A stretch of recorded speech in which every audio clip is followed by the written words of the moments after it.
주민참여재생에너지운동본부 최재관 대표님과 본격적으로 이야기 나눠보겠습니다. 대표님 안녕하세요. 네, 안녕하세요. 네, 대표님이 오셨으니까 또 여주 구양리 소식을 여쭤봐야죠. 구양리는 요즘 어떤가요?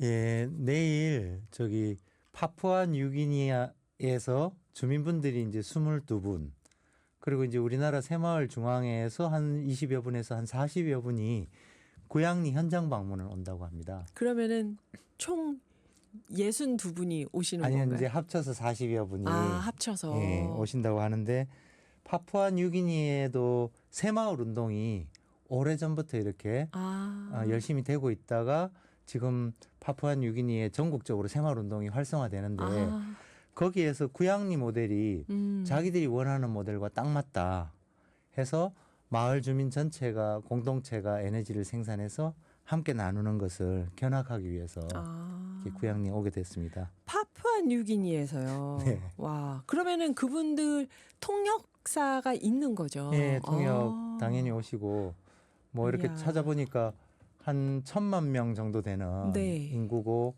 땅은 우리나라보다 한 4배 정도 넓고 네.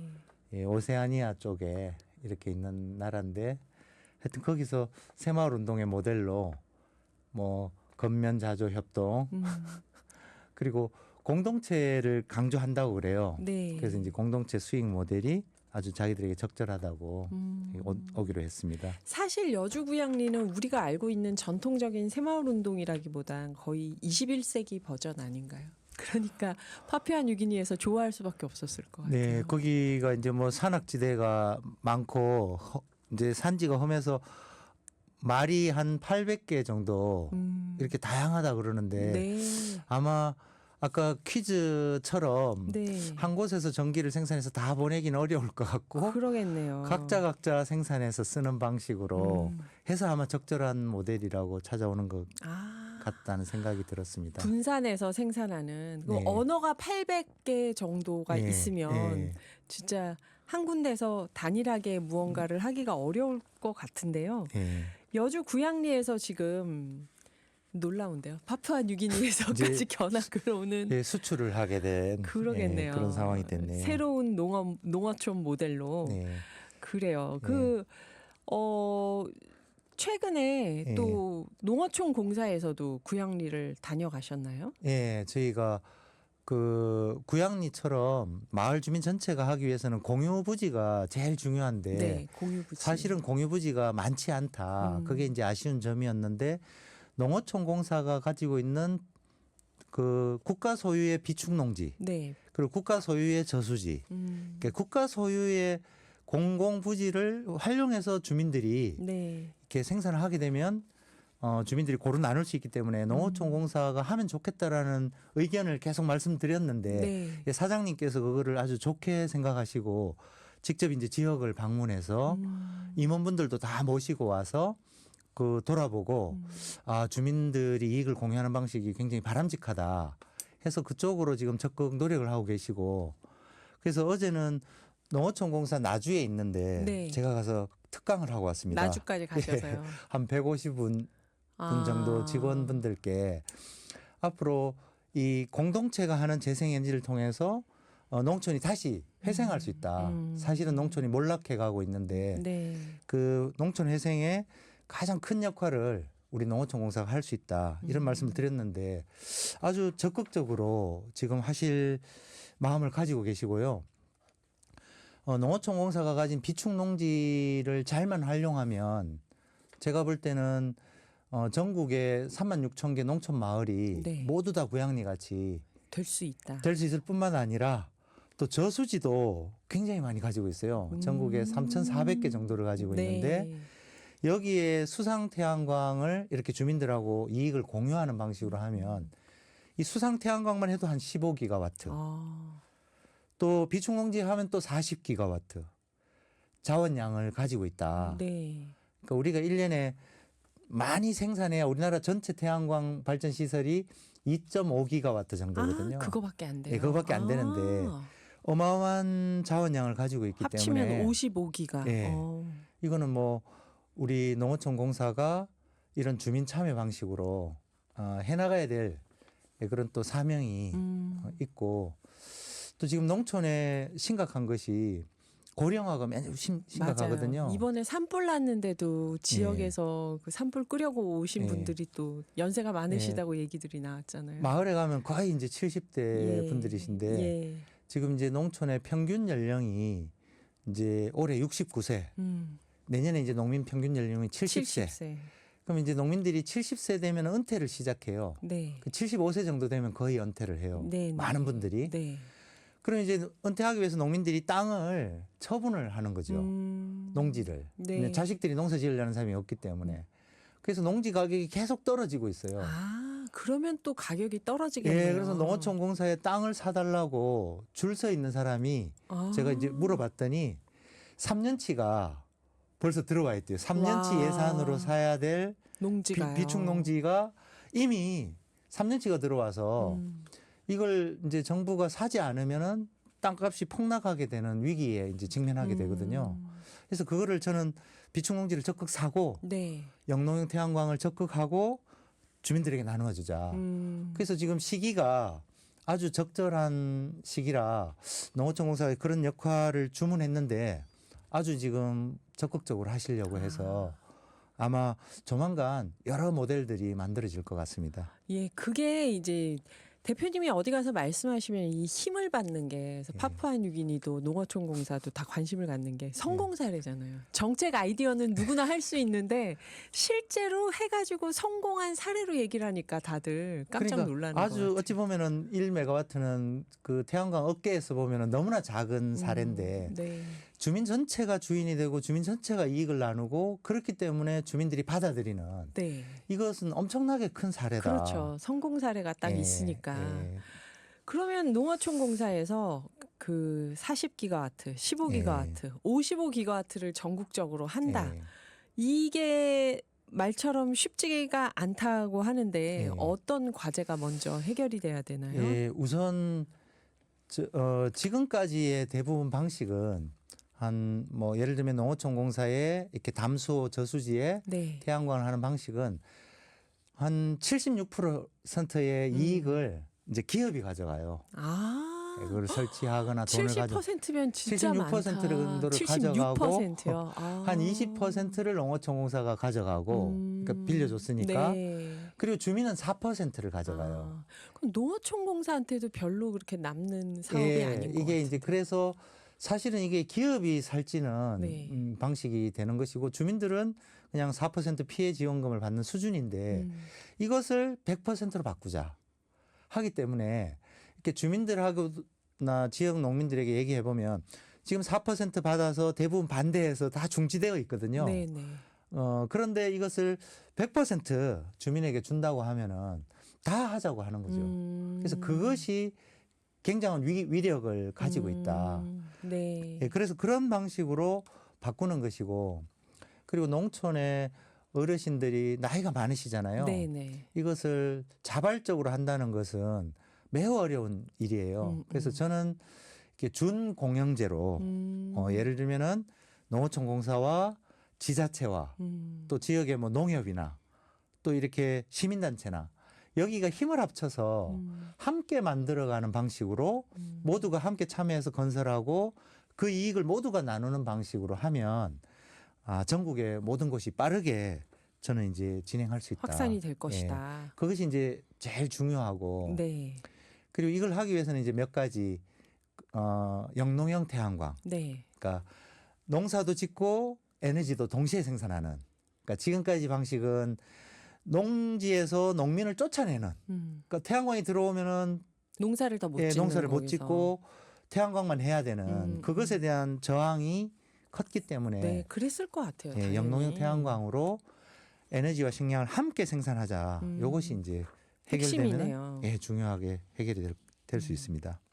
제가 대표님한테 영농형 태양광 얘기를 하도 많이 들어가지고 이 지난 1년 반, 2년 동안 영농형 태양광이 실제로 우리나라에 있는 줄 알았어요. 근데 아직 법안이 안 돼 있는 건가요? 법안이 안 돼 있는데 한 100곳 정도 있어요. 있어요. 이미? 없는 게 아니라 아주 규모가 작은 걸 한 10년째 네. 한 100곳 정도 만들었는데 네. 현행 법으로는 8년만 허용이 돼 있어서 8년 있다 오히려 걷어내야 되는구나. 걷어낸 지금 널려도 현찰을 마당에 그래서 실제 하고 있고 10년 해본 결과 농사 짓는데 지장이 없다. 지장이 없고 요새 최근에는 어떤 평가들이 있냐면은 네. 최근에 이제 경기도 같은 경우는 쌀 생산량이 많이 줄었어요. 줄었죠. 줄었는데 고온 피해를 입었어요. 그러니까 그동안 지난 수십 년간 쌀 농사는 저온 피해만 입었었거든요. 네, 냉해. 예, 냉해 있었고 고온이 되면은 우리나라가 수리 시설이 잘 돼서 항상 생산량이 느는 쪽이었어요. 네. 근데 지난해는 고온 피해로 쌀 생산이 줄은 거예요. 지구 열대화가 너무 심해진 꽃이 건가요? 필 때 개화기에 35도를 넘어가면은 수정이 잘 안 되고 이 수확량이 줄게 되는데 일본이 최근에 쌀값 폭등한 거 아시죠? 네. 2배가 올랐어요. 네, 그게 고온 피해로 쌀 생산이 줄었는데 이 영농 태양광으로 빛을 가려주면은 그러네요. 고온 피해를 막아주고 수분 증발을 막아주기 때문에 오히려 앞으로 농업보호시설로 아주 중요한 시설로 오히려 판단이 되고 있어요. 그러게요. 대표님이 농업도 잘 아시고 에너지도 잘 아시니까 이 설명을 더 정확하게 해주시는 것 같아요. 그렇구나. 그래요. 저희가 농어촌공사와 함께 전국 방방 곳곳에 영농형 태양광을 늘린다 하면은 어떤 게 먼저 해결이 돼야 되는지 이 얘기 2부에서 또 마저 이어가 보겠습니다. 오늘 최재관 대표님과 앞으로 전력 수요가 한없이 늘어날 텐데 다들 집에서 챗 GPT 한 번씩 해보셨을 거 아니에요? 탄소 중립을 해결하려면 어떻게 해야 하는가? 해외에서는 어떤 방식으로 하고 있는가? 2부에서 계속 이어가 보겠습니다.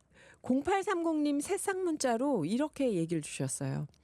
기후변화와 환경 문제는 정부와 국제기구의 노력만으로는 해결될 수 없습니다. 개인과 지역사회의 적극적인 참여가 필수적입니다.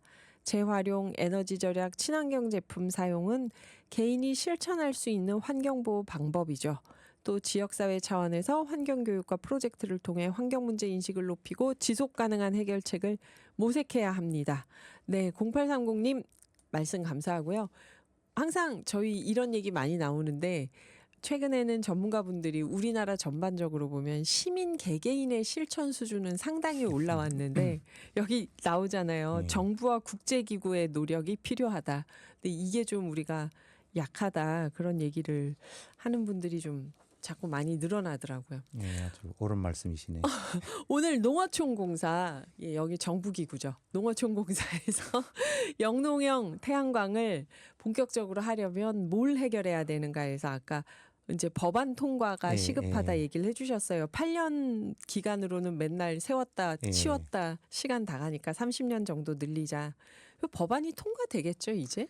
예, 아마 상반기 안에 뭐 여당이든 야당이든 꼭 필요한 법안이라고 생각하기 때문에 통과가 될 걸로 보고 있습니다. 그리고 그 다음은 또 뭐가 해결돼야 될까요? 그 다음에 우리가 제일 힘든 게 과거에는 우리 어릴 때 보면 앞으로 태양광을 통해서 미래 에너지를 생산할 거다. 그게 맞아요. 이제 현실이 됐고 맞아요. 지금은 태양광 패널이 너무너무 싸지면서 그리고 태양광의 효율이 높아지면서 아주 효과적인 에너지가 됐어요.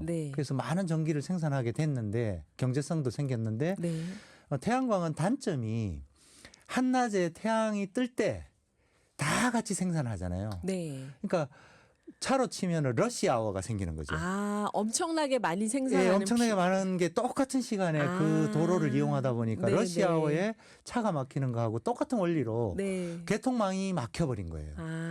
그래서 지금 전국적으로 전남북, 강원, 경북, 제주는 더 이상 태양광을 생산하지 마라고 할 정도로 이 개통망이 심각한데 지난번에 그랬죠. 맞아요. 그게 이제 이 태양광이 가지고 있는 이제 어쩔 수 없는 자연자원의 그 특징이거든요. 근데 그러면 이것이 방법이 없느냐. 근데 해외 같은 경우는 그럼 어떻게 이걸 똑같이 태양광을 하는데 그러니까 해외는 어떻게 하냐면 태양광이 많이 나오는 시간에는 그 태양광 가격이 심지어 마이너스인 거예요. 그럼 내가 한 11시부터 12시 사이에 세탁기 돌리고 전기차를 충전하고 전기를 쓰면 내가 10,000원어치를 썼다. 그럼 10,000원을 전기회사에 내야 되는데 10,000원어치를 쓰면 내가 10,000원을 전기회사한테 받는 거예요. 그러니까 거꾸로 수요를 그 태양광 많이 그 생산이 많은 시간으로. 시기에 하도록 수요를 조정함으로써 이 러시 아워를 피하도록 해서 네. 이 통행에 더 많은 차량이 통행할 수 있도록 이 길을 배분하는 열어주는. 그런 효율적인 정책을 쓰거든요. 그래서 과거에는 그 발전소가 뭐 석탄 발전소, 화력 발전소에서 발전소가 많지 않았고 네. 그래서 차가 일정하게 이제 됐기 때문에 한전이 고정 요금제를 했어요. 그래서 그게 이제 통하는 시대가 됐었는데 네. 지금은 발전소가 수십만 개고 그러니까 구름이 끼면은 그날 어떻게 되겠어? 아하. 비가 오면은 어떻게 되겠어? 이 네. 너무나 뭐 복잡한 변수들이 이 얽혀 있기 때문에 이제는 이 생산과 소비를 이제 그런 식으로는 안 되고 스마트 그리드, AI가 들어와서 실시간으로 여기에 수요량이 얼마가 들어올지, 공급량이 얼마가 들어올지를 계산하면서 이걸 연동해서 이 개통망을 운영하는 시스템으로 우리나라가 근본적으로 바꿔야 되는데 한전이 그런 변화를 만들지 못한 거죠. 이게 사실은 한전에서 앞장서서 이렇게 딱 했더라면은 네. 계속 한전의 독점권을 사람들이 지지했을 것 같은데요. 아, 그렇죠. 그랬는데 그 원래 이게 좀 경쟁이 없으면 네, 그렇죠. 그렇잖아요. 아무리 뭐 열심히 안 되듯이 하여튼 그런 독점적인 구조가 지속되어 오다 보니까 이게 지체가 돼서 네. 그 이미 시대는 바뀌고 네. 재생에너지 시대에 들어왔는데 운영 방식은 과거 화석 연료 운영 방식에서 벗어나지 못했기 때문에 이런 문제가 발생하고 있어요. 그러니까 시간별 차등 요금제, 재생에너지가 많이 생산될 때는 예. 저렴하거나 마이너스, 적게 생산될 때는 좀 비싼 요금. 이래서 예. 수요가 가격에 따라서 조정되게 해준다는 예. 거죠. 그게 이제 영국의 사례를 말씀드리면 네. 예, 옥토퍼스라는 회사가 이게 2016년에 설립이 돼서 빠르게 성장하고 있어요. 거의 해마다 뭐 2배씩 크듯이 이 회사가 이제 공급만 조절하는 게 아니라 네. 수요와 공급을 이렇게 함께 조절함으로써 소비자들이 낮은 가격의 전기를 쓰고 예, 그 하는 회사인데 100% 재생에너지만 공급하는 회사. 아, 옥토퍼스가요. 예. 100% 재생에너지로. 예. 그리고 회사가 독자적으로 풍력과 태양광 발전소를 가지고 있고 아. 또 이 회사는 ESS 네. 저장 장치도 가지고 있어요. 저장 장치 발전소. 그러니까 자기들이 가진 친환경 전기와 또 자기들이 충전한 배터리를 가지고 이제 공급을 하면서 이제 AI를 이용해서 그러니까 예를 들면 여기 이제 이 상품이 여러 가지가 있는데 네. 예를 들면 그런 거예요. 우리가 스마트폰을 사용하면 알뜰 요금제가 있고 그렇죠. 데이터 무제한제가 있고 그렇죠. 우리 소비자는 가입만 하면 되잖아요. 아, 그러네요. 스마트폰 요금제가 굉장히 다양하네요. 예, 마찬가지로 이 옥스퍼드의 다양한 요금제에 가입하면 돼요. 그러니까 사인하면 네. 고정 요금제에 가입하면 고정 요금을 그 시간별 변동 요금제에 가입하고 그리고 전기 요금이 비싼 시기에는 네. 그 사용을 억제하도록 그 통신망하고 연결해서 네. 예를 들어 거기에 연결된 사물 인터넷에 세탁기가 그 시간에 안 돌아가는 거예요. 아. 우리가 알뜰 요금제 하면 데이터 제한을 받잖아요. 맞아요. 맞아요. 똑같은 제한을 받아가지고 결국은 뭐 18도로 하자 여름에 덥다 하면은 한 22도로 맞춰져서 맞춰져서 더 안 내려가게 하고 안 내려가게 하고 덜 올라가게 해서 전기요금을 아껴서 고지서에 찍어주니까 나는 이 회사 제품을 쓰게 되는 거죠. 그러면 옥토퍼스 자체 풍력 태양광 발전소가 있으니까 예. 자기들이 생산한 에너지만 이렇게 하는 건가요? 예. 아니면 다른 데서 생산한 사람들도 여기 예. 접속할 수 있게 해주나요? 이렇게 처음에는 이 회사가 이제 자기 그것만 발전한 하다가 것만 하다가 지금은 여기에 그 옥토퍼스의 클라켄이라는 네. 자회사가 있는데 이 프로그램을 운영하는 회사예요. 네네. 이 AI를 운영하는 회사인데 이 회사는 이 자기들 것만 하는 게 아니라 다른 저 발전 회사들, 전기 판매 회사들 프로그램도 자기들이 관리해 주는 거예요. 그래서 전 세계에 이 프로그램을 판매하면서 네. 이게 부가가치를 더 많이 그러니까 자기들 전기는 일부고 이 대부분의 전 세계의 전기를 운용하는 효율성을 높여주는 그 AI 회사가 오히려 큰 돈을 벌고 있죠. 그렇겠네요. 예, 여기가 이제 우리나라에도 지금 진출을 했어요. 아, 옥토퍼스가요? 네, 옥토퍼스가 우리나라에 왔나요? 우리나라의 충전기 회사랑 아. 최근에 MOU를 했어요. 한국까지 오는구나 예. 결국. 그리고 여기 보면은 전기차를 소유한 사람이 네. 여기에 충전을 하면은 이 사람의 전기차를 자기 회사 배터리처럼 이용하는 거예요. 그 전기요금이 살 때 그 전기차에 충전했다가 비쌀 때 꺼내서 쓰고 네. 그 사람이 출근하기 전에 충전해 놓는 거죠. 그렇죠. 그래서 어떤 요금제는 밤 0시 30분, 네. 새벽 0시 30분, 새벽 4시 30분까지 하면 아주 저렴한 요금을 해주는 요금제가 있고 또 어떤 요금제는 하루 6시간만 제가 충전기에 꽂아 놓으면 1년에 19,000km를 무상으로 다닐 수 제공하는. 있게. 아하. 그러니까 전기차를 갖고 있는 사람이 자기 자동차를 일종의 움직이는 예, 발전소처럼 활용을 해서 저장 장치로 수익을 만들 수 있는 예, 거네요. 그 회사에 빌려주는 거죠. 대신에 나는 공짜로 네. 19,000km를 1년간 탈 달릴 수 수 있는 있는 거고 그 전기를 사용하는 예. 거고. 예.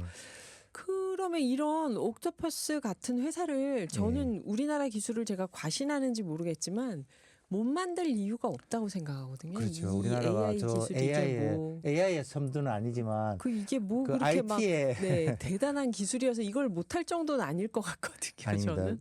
예, 그래서 우리나라도 예.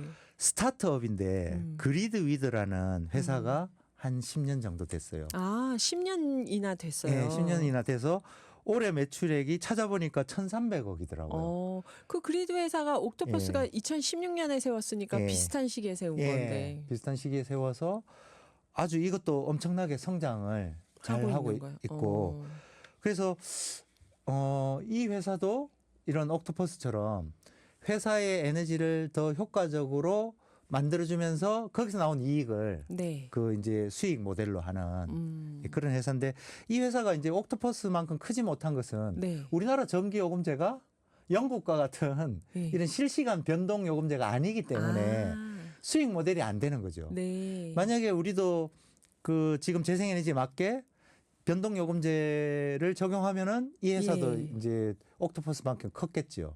제가 궁금한 게 한전이 있는데 그 회사가 어떻게 전기요금을 마음대로 책정해서 팔 수 있었을까 이게 좀 궁금했거든요. 네. 한전은 망을 다 운영하잖아요. 네. 우리나라 통신망도 우리 망을 다 운영하지만 이용은 SK도 이용하고 아, 그러네요. 예, 회사가 그거 여러 있네요. 똑같이 망을 공동으로 예, 이용하잖아요. 예. KT도 있고. 예, 그렇기 때문에 우리도 한전이 깔아놓은 망을 이용하면서 판매 방식만 여러 가지로 이렇게 변동 요금제를 통해서 이제 실현이 가능한데 한전도 마찬가지로 지난해 분산에너지 활성화법이 통과가 돼서 네. 우리도 이렇게 안 가면 죽는다 해서 법이 마련이 됐고 올해 상반기 안에 분산에너지 특구를 지정을 하는 거예요. 아, 우리나라에서도 하네요. 그러면. 예, 이제 시작을 하는 거죠. 아직 개시는 안 했는데 네. 올 상반기 안에 분산에너지 특구가 되면 이런 옥토퍼스와 같은 변동요금제를 실시를 하고 아까 방금 퀴즈 내드린 것처럼 네. 지역에서 생산해서 가까운 데 팔면은 더 저렴하도록 예, 이런 이제 요금 체계를 저희가 이제 도입을 이제 하기로 시작합니다. 분산 에너지 특구에 선정되는 지역이 따로 있나요? 아니면 신청하면 할 수 있는 건가요? 지금 경기도는 이제 어떻게 될까요? 지금 울산광역시가 제일 열심히 이제 그거를 달려왔고 하려고 네. 하고 경기도도 신청을 했어요. 아하. 그래서 올 상반기 안에 선정을 한다니까 아마 이게 동시에 가기에는 우리 한전이 준비가 안 되어 있기 때문에 아마 그런 역량에 맞게 선정이 돼서 시범적으로 운영이 되면서 이렇게 전국화해 가지 않을까 싶습니다. 조금 늦긴 했지만 우리가 지금 네. 그러면 우리나라에도 옥토퍼스 에너지 같은 회사가 나올 수 있는 거네요. 예. 그렇죠. 이미 예. 있고 아까 예. 말씀하신 힘이 있고 아까 분산에너지 특구의 요금제만 네. 바뀐다면 그래서 저는 앞으로 이제 꿈이 구양리가 하나의 마을 마이크로 그리드 아하. 하나의 분산 에너지 특구가 돼서 네. 구양리에서 영농형으로 생산한 전기를 전기 트랙터에 충전하고 전기차에 충전하고 집에 냉난방을 쓰고 네. 남은 것을 판매하고 그리고 가격이 비쌀 때는 마이너스 요금제를 해서 주민들은 가격이 비쌀 때 세탁기도 돌리고 전기차도 충전하고 그래서 주민과 이 전기 회사가 혼연일체가 돼서 함께 힘을 합쳐서 이 에너지 자립 마을을 만드는 거. 구양리에서 예. 일단 시범으로 성공을 하시면 예, 또 그래서 한 그거를 마을을 배우러 성공하면 또 외국에서 오겠네요. 예. 한 마을을 성공하면 네. 많은 마을이 똑같이 그렇게 할 수 있지 않겠는가. 구양리라는 마을 하나가 마이크로 그리드가 되어서. 네. 아하. 그래서 그렇게 함으로써 주민들은 전기 요금을 아끼고 네. 또 그러면은 이제 농기계가 많잖아요. 맞아요. 우리 농촌에. 맞아요. 그 농기계가 단점이 뭐냐면 1년에 한 달을 네. 못 쓰는 게 많아요. 예를 콤바인 같으면은 한 3주 쓰면은 서 있어 1년을. 아, 맞아요. 다른 계절엔 예. 필요가 없죠. 이안기는 한 2주 그렇죠. 쓰면은 서 있어. 1년 이제, 내내 하는 예, 게 1년 아니니까. 내내 서 있어. 뭐 트랙터도 마찬가지예요. 아하. 그 이런 기계들이 전기화해서 네. 배터리로 쓰는 거죠. 아, 사용되지 않고 그냥 서 있을 때. 집에 서 있을 때 예. 이게 발전소처럼 전기 그럼 저장해서 배터리 팔 수 발전소가 있게. 되는 거죠. 어허. 그러면은 농업기계 예를 들어 지금 한전이 어떤 식으로 하고 있냐면은 네. 변전소에다가 몇백 메가와트짜리 ESS를 음. 사서 설치를 해서 개통망이 부족한 걸 보완해요. 네. 근데 저는 그렇게는 안 되고 그렇게 하면 안 되고 유럽처럼 전기차를 많이 사서 그걸 연결해서 배터리로 써야지 소비자도 좋고 국가도 좋다. 그래서 우리가 만약에 농촌에 전기 트랙터를 네. 국가가 아까 ESS 설치할 돈으로 네. 전기 트랙터를 반값 트랙터를 사주고 네. 반값 전기 콤바인을 사주면 농민도 좋고 국가도 좋고 전기 회사도 좋고 네. 그 그런 전기 방식. 트랙터 사놓고 트랙터 사용하지 않는 11개월 동안은 배터리 전기 생산한 걸 팔고. 예, 배터리 발전소로. 배터리 발전소로 활용하면 되고. 예. 그러면 지금 말씀해 주신 게 다 생산자들에게는 전기 생산자들에게는 뭐가 이익이 되는지 알겠어요. 예, 예, 그런데 소비자들 입장에서는 예. 요금제가 그렇게 막 자유롭게 변동형이 되면 약간 예. 저희가 겁먹는 건 예. 또 이게 막 예. 민영화가 돼가지고 네. 나중에 가격이 오르고 이러면 어떡하지 한전이 없어지는 네. 게 괜찮은 거야 하고 불안하잖아요. 예. 그게 이제 민영화하고는 예. 별개의 문제고 한전에서 분산형 에너지 특별법에 의해서 분산 지역 특구를 만들고 네. 이 분산형 요금제를 시작한다는 거죠. 음, 그래서 이런 요금제를 만들어 달라는 것이지 당장에 그걸 민영화하라는 뜻이 아니기 때문에 이제 한전이 이런 방식으로 판매 회사를 앞으로 이제 많이 만들어내서 아하. 다양한 SK도 있고 LG, 뭐 LG도 핸드폰처럼. 있고 핸드폰처럼 네, 네. 핸드폰처럼 그렇게 만들자는 겁니다. 망 자체를 다 팔아버리는 게 아니라. 그러면 안 예. 되고 우리는 그러면 이렇게 했을 때 소비자들도 더 저렴한 전기를 사용하게 되는 건가요? 어떤 이점이 그렇죠. 있을까요? 아. 그래서 영국에서 이 옥토퍼스가 짧은 기간에 많은 사람들을 확보한 것은 100% 재생에너지라는 그 소비자의 어떤 자부심, 네. 나는 재생에너지를 쓴다라는 자부심과 다른 회사보다 한 5% 싸대요. 아. 그러니까 이런 걸 막 운용해서 본인들도 수익을 내지만 결론적으로는 소비자가 다른 회사보다 싸야 네. 이 회사 제품을 쓸 거잖아요.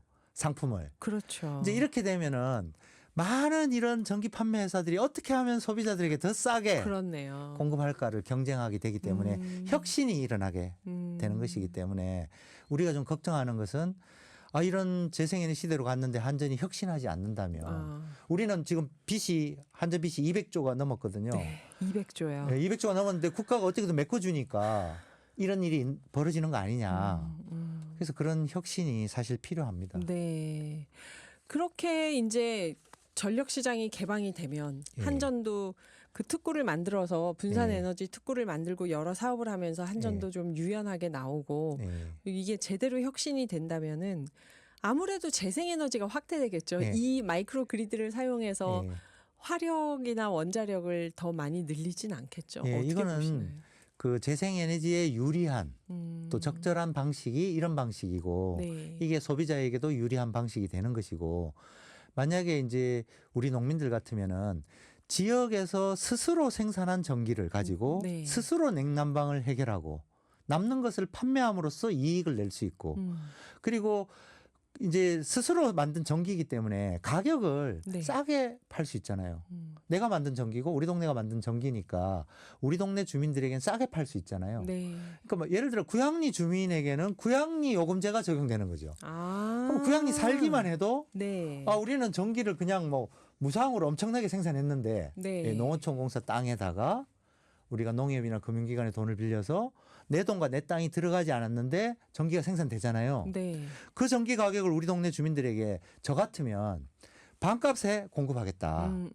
그러면 전기차를 사지 마라 그래도 다 동네 사람들이 전기차를 사. 그렇죠. 뭐 전기 히트펌프로 난방을 바꾸라 하지 않아도 다 바꿀 거다. 그렇죠. 더 싼데. 예, 그래서 탄소 중립이라는 게 음. 그 의식으로 되는 게 아니라 값싼 전기요금으로 실현이 되는 거고 또 우리가 기업을 우리 동네 와라고 한다고 해서 오는 게 아니라 네. 우리 동네 오면 지금 180원 하는 저 산업용 전기요금을 우리는 150원에 주겠다. 왜냐면 우리는 전기가 풍부하니까. 그럼으로써 우리 동네 오는 아리백 기업에게는 150원, 140원에 전기를 앞으로 20년간 쓸 수 있게 네. 한다면은 그 기업에게는 엄청난 이익이잖아요. 그리고 사실 AI라는 게 뭐냐면 아까 말씀하셨지만 AI는 바로 전기예요. 엄청난 전기고 맞아요. 로봇가 이제 앞으로 일하잖아요. 로봇은 뭐냐? 전기예요. 로봇은 삼시세끼 전기를 먹기 예. 때문에 그러니까 AI나 로봇은 월급이 필요한 게 아니라 전기가 전기. 필요하기 때문에 그 전기를 공급할 수 있는 곳은 그런 기업을 유치할 수 있는 힘이 생겨요. 그것으로 지역 균형 발전과 이제 우리 시골에 사실 사람이 없고 네. 완전히 몰락하고 있는 농촌이 전기를 생산함으로써 식량과 전기를 동시에 생산함으로써 이제 농업 발전도 이룰 수 있지만은 지역 균형 발전도 이룰 수 있는 그러니까 전기를 우리가 훨씬 싸게 공급하면서도 우리가 이익이 되는 그게 저는 미래의 농촌 재생의 핵심이 될 거다. 거의 21세기형 새마을 운동이 되겠네요. 그래서 진짜요. 새마을 예. 운동이에요. 그러니까요. 말 그래서 그대로 여기서 새마을. 집집마다 태양광 패널 스레트를 내리고 네. 옛날에 초가지붕에서 스레트로 간 슬레이트를 거 올렸다면 이제 스레트로 스레트를 태양광 내리고. 패널로 가고 아 진짜 초가집도 없애고가 아니라. 또 단열을 그러네 진짜. 탄소 중립이 단열을 해야 되잖아요. 네. 그러니까 단열해서 더 깨끗한 집을 만들고 그리고 냉난방 에어컨 네. 써야 되잖아요. 난방 써야 되잖아요. 그거를 자립해서 시골에 살기만 해도 돈이 들지 않는 기본 사회. 아까 3개 자조 협동 뭐였죠? 공동체. 그러니까 새마을 근면자조 협동이 옛날 근면자조 그런데 협동. 지금 파푸아 뉴기니는 그 자조 협동 공동체래요. 공동체를 강조한다고 그래서 이거 야 지금 딱 맞다. 구양리처럼. 지금 재생에너지 운동 최재관 대표님 하시는 게 딱 예. 그거네요. 자조 협동 공동체. 스스로 에너지를 생산해서 협동으로 생산해서 공동체가 함께 사는 그런 21세기 새마을 운동이 맞는 것 같습니다. 그래서 진짜. 아마 파푸아 뉴기니에서까지 와서 견학을 하는 하지 게 않나. 아닐까. 그 주민 참여 재생에너지 운동 대표님으로 우리가 이제 6월 3일에 대선이 있잖아요. 예. 어느 분이 됐든 다시 또 새로운 예. 대한민국인데 예. 새로운 대한민국에 바라는 점이 있다면요. 예. 시간이 2분밖에 안 남아서 죄송합니다. 예. 농촌이 사실은 거의 몰락했어요. 가보시면은 면단위 가보시면 가게 절반은 닫았고 열어 있는 절반의 절반도 닫았어요. 그리고 우리 농민들은 아까 평균 연령이 69세고 네. 후계자가 없고 지금 있는 농민들의 4분의 3이 1년에 매출이 농업 매출이 1,000만 원이 안 돼요. 아이고. 그러니까 너무나 가난하고 너무나 몰락하고 있는 농촌에 이 앞으로는 식량과 에너지를 생산하는 농촌으로 만든다면은 이렇게 농촌 재생뿐만 아니라 지역 균형 발전. 저는 많은 사람들이 은퇴하고 베이비 부모들이 뭐 서울에서 또는 도시에서 힘겹게 사시지 마시고 농촌에 와서 에너지 자립을 통해서 소비를 줄이고 또 이 에너지 생산을 통해서 최소한의 생활비를 함께 벌어 나간다면 국가가 필요로 하는 아리백 재생에너지를 우리가 만들면서 우리 농촌의 주민 또 귀촌하시는 분들 더불어 살아갈 수 있는 새로운 미래가 만들어진다. 그것을 새로운 대한민국이 핵심 과제로 해주실 것을 당부를 드리고 싶습니다. 말씀을 막 듣다 보니까 저도 갑자기 동조가 돼가지고 같이 막 흥분이 되는데 네. 네. 지금까지 주민참여 재생에너지운동본부의 최재관 대표님이셨습니다. 정말 오늘 귀한 말씀을 들었는데요. 다음에 또 잘 부탁드립니다. 네. 감사합니다, 선생님. 고맙습니다.